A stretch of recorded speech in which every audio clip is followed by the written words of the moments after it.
So friends, I have a very unique act waiting for you guys. And what's special about this act is that it depicts your story.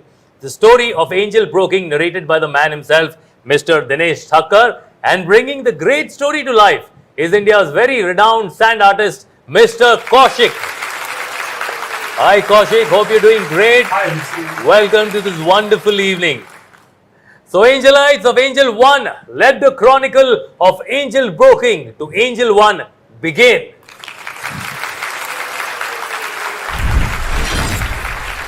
It has been a very exciting journey because I think it is a very adventurous journey, I would say. In fact, if I put it that it starts from a wild jungle also, I would be right. This was an era of 1987, late 80s, when I started as an investor in this market. So I saw this whole market was very manual and very kind of like seller's market. So being a kind of like first generation entrepreneur, I was just looking for some great idea because I was very clear. I don't want to do a job. I want to start something of my own. And I came to this market with a borrowed capital of 2,50,000 rupees.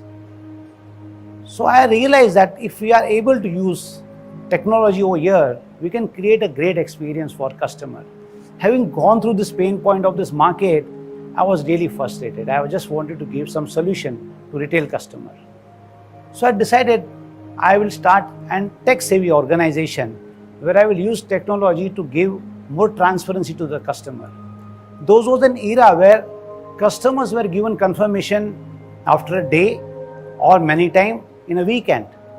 And if position is favorable to customer, brokers never confirm to a customer. They wanted to really play only for them. For them, business was only themselves, not a client. So that is where I thought, why don't we use some piece of technology? We started using a walkie-talkie set. As I showed with Hussein, that ring, a picture if you remember, it was a ring where we used to go inside, and walkie-talkie was used to give an instant confirmation to customer. And that said and done, as I said, I started with a small capital. I had to get it right within few months. I rented out an office. I had to get few customers. So that is where I started going out, and all this trader, after market hours, they used to stand for having snacks, and most of the time they used to spend on pan ki tapri, what we say. But that was a spot where traders used to spend time. That is where I used to go, tell them about what I am going to do, how transparent we are going to give you confirmation. Not only that, at that time advisory service, just for the name of advisory service, was charged. So I told my advisory service would be free, and you can sit in the comfort of my office and get the confirmation of your trade. And because of transparency and speed that we gave to customer and advisory service which was free, we saw lots of brokers, lots of clients coming in and trading with us. From that point, we realized that if we are very transparent, honest to customer, there is no dearth of customer coming in and giving us business. But mind well, this was a kind of era where you must have seen Scam 92. It was operator driven. It was very difficult to survive. Even if your customer defaults, you have to pay because there was no SEBI, there was no capital adequacy. So we had to be on our own. This is what I call Angels version 1.0. Now let us come to version 2.0. That is an era where screen-based trading started. And being a person who was very much fascinated about using technology, that gave an immense gateway for us to spread our reach across country. That is where we decided why not to give terminals to our sub-brokers. That is where we started using networking equipment like LAN, WAN, modems, VSATs to expand our reach. This transparency to people beyond Mumbai limit. At that point in time, BSE brokers were limited to open their office within 4-kilometer radius. And when NSE started and screen-based trading started, we were allowed to give terminals beyond Bombay. And that created a big market for us. That is how we started our foothold in B2B market. From there on till today, we have been always number one in B2B. I remember one incident when we were giving terminal to our sub-brokers. One of the leaders of this industry met me in one of the party. He said to me, Dinesh, you are taking a big risk by giving terminal across. You don't know who will punch what. So, being a leader in this industry, I did not reply him. But today, I know who took the risk. It is not us. It's the people who did not go for innovation, who did not use cutting edge technology. They are no more in the market. Forget about being into what ranks. I don't hear that names over here now. Then came SEBI. Then came lots of kind of regulation which regulated the market. And our approach of being tech savvy and giving kind of like terminal to our sub-broker paid off very well. This, I would say, would be an end of version 2.0. Now let me talk about version 3.0, which was post 2001. In 1999, if you remember, internet was introduced in India, and I believe internet is an eighth wonder of the world. So I was very fascinated about what internet can do, and I started participating in international chat to understand what investors or brokers across globe are doing. I was very thrilled. I wanted to do investment in this. I wanted to give that solution to India. So what we decided to invest heavily in servers and took a quote from a company, and I realized that I have to invest almost 50% of my balance sheet. Then I thought that who will give me a solution? We negotiated with a Pune-based company. They agreed at a very subsidized price. The subsidized price also was too much for me because we were very low on capital. So we decided, let us move and disrupt this market. Those was the era where I really recollect lots of technocrats and brokerage houses who had technology people were talking about 32-bit, 62-bit security system. I never knew anything about that. What I knew was one thing, what customer wants and what customer in the future would like to have. Let me have that solution. So I started investing in technology, bought hardware, which was almost 50% of my balance sheet, and negotiated with a company, Pune-based company, to work out a solution. This is the time where Vinay Agrawal got into this project and we started working on this solution. Unfortunately, if you recollect, in 2001, dot-com bubble happened. All IT companies went bankrupt. So did this solution provider. That MD came to me, told that I would not be able to provide you a solution. And it was really like a shocking news for me. Because that means whatever investment I have done in hardware will go as in waste. And that time, hardware was evolving very fast. And at the same time, if you remember, Ketan Parekh scam had happened in India. Because he was investing in IT companies and he went bankrupt. It was not a bankrupt, actually that was a scam. So SEBI decided to close Badla trading. Mind you, this Badla trading is nothing to do with enmity or fight or anything. It is something like an F&O segment. Our 80% of the revenue was coming from this segment.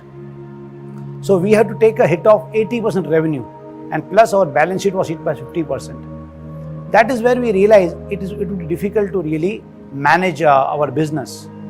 So that is where Vinay Agrawal and Lalit Thakkar came to the rescue. They worked out a very tight business model, a diet business model, I would say, which helped us to reduce our cost by 75%. We moved back to our original office, which was just 500 square feet, from where we were working, which was 2,500 square feet. And we had already acquired an office, 5,000 square feet for internet-based trading. So they helped me to hibernate, to think over what investment we have done and think a fresh strategy to overcome this crisis. That is where we thought that in Mumbai we are famous because Mumbai sub-broker has to just get connection through modem. But outstation has to invest on VSAT. So we thought, why not to use this hardware and open data center across country. This is where we took a first step to move beyond Mumbai. And we opened a big data center in Gujarat, Surat, Ahmedabad, Rajkot, Delhi, Hyderabad. Wherever we went, we were superbly successful. What one more innovation we did was, our backend was very kind of like outdated. I'm talking about this industry never had a good backend. So we created our own backend, which was web-enabled, available 24/7. So customer across the country, when they wanted to check their ledger, bill or anything, they were able to see their position. So we were super transparent. As I said that in India, transparency was a big thing and customers were enjoying dealing with us, taking our service. Not only that, even our pay and payout were on real-time basis, which was never heard in the country. That was, I would say, a big kind of a like phase for Angel, we created a cookie cutter model where whichever geography we go, we knew to be successful, what size of office to open. And that is an era where we first time used data to understand how to make our offices profitable in the shortest period. That is where we hired a data scientist, I would say, or an analyst was able to create dashboards for us. Dashboards which were interactive, which can tell a branch manager when they can become profitable or what they have to do.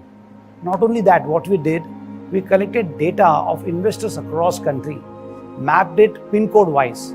Wherever we saw a big cluster of investors, we knew this is the place we had to open office. Every office that we opened from 2002 to 2006, every office was successful. That attracted lots of international investors to our company.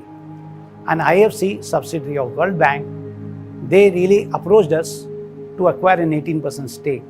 That is where we diluted our first stake to an foreign entity. But issue was, or maybe challenge was, how to find more pockets where we can open branch offices. Whichever pockets we were seeing beyond what we had opened, 150 offices, they were very scattered, small. So it was very difficult to really attract a kind of like minimum mass which can make this business profitable. So that is where in 2010-11, this is what I would call a version 4.0. This I would call 4.0A alpha version because we were really struggling in terms of giving a mobile app, and we were first to give a mobile app for trading purpose. But all said and done at that time, availability of bandwidth, availability of smartphone across India was not available, because we knew if in India we want to go beyond certain tier 1 area, we need a digital solution. But we kept on innovating on mobile app so that we are able to give lots of features what is available on the desktop. But we realized that penetration of smartphone is not great. So it did not become very viable kind of like model for us. That is where I would say that we were continuing with our business model, but at the same time investing on mobile app. Then comes an era of 2015-16, which I would say that is version 4.0, which was very successful. The reason I feel that India, this current government launched Digital India movement. And because of all Aadhaar-based authentication, eKYC, UPI payment, now it was easy to acquire a customer, serve a customer on a mobile app. That is where I think was the first success we saw in using mobile app. So we decided that most of these customers now are using mobile because they were very kind of like familiar with using mobile for entertainment, Netflix, shopping on Amazon, and booking their theater tickets and all that. So that created a social awareness and easy for us to sell this product on mobile app. But we were known for advisory service. That is where I would say we wanted to maintain that USP even on mobile app. So what we did, we started using kind of like machine learning, AI. We recruited lots of data scientists and our research analysts who worked together to work out an advisory service on mobile app. That is where by around 2017-18, we were able to create this robo-based advisory engine, which we called ARQ. This was first of its kind in the industry. And I would say that was a kind of like big achievement for Angel. So by 2017-18 or 19, I would say machine learning, version 5.0 in the format again A you can understand. Where we started and we saw that we are getting a big success by using all that new age technology. On April 2019, just before that, Vinay Agrawal approached me. He told me, why are we just looking at being a traditional broking house and trying to compare us with just being number 1 in traditional broking house? Why don't we compete all categories of brokers, be it bank-based broker or be it traditional broker or be a discount broker? So that is where we worked out a new plan where we say if we have to reduce our price, go to the flat broking plan, we have to take a hit of around 65% on our revenue. That means we have to acquire equivalent amount of customer to adjust that losses that we will make on per account that we acquire. That is where we started working on digital acquisition. We closed all our offices. We stopped putting feet on street to acquire customers, and we tried experimenting on digital engines. Worked with Google, Facebook, and lots of organizations who can help us optimize acquisition engine. And rest is history. We know that we were able to acquire a customer at more than 100% per year, and going like I would say still like this is 5.0A. I don't think we have achieved, or this industry in fact has achieved anything what looks like a great future for this industry. Going forward, I feel that this digital broking industry, any industry which goes digital, this is a big scope of becoming number one and acquiring a premium position. That is where Angel is aimed for. And that is what I'd like to share. It has been a fabulous journey. It would not have been possible without your support. Thank you very much. Absolutely amazing, sir. Absolutely amazing. I'm sure at this point, every Angelite's heart must be beaming with pride or hona bhi chahiye. What an inspiring story. Absolutely wonderful. And thank you so much, Kaushik, for helping us through and showing us this wonderful story so beautifully. One big round of applause, everyone, for Kaushik there. Thank you so much. Thank you.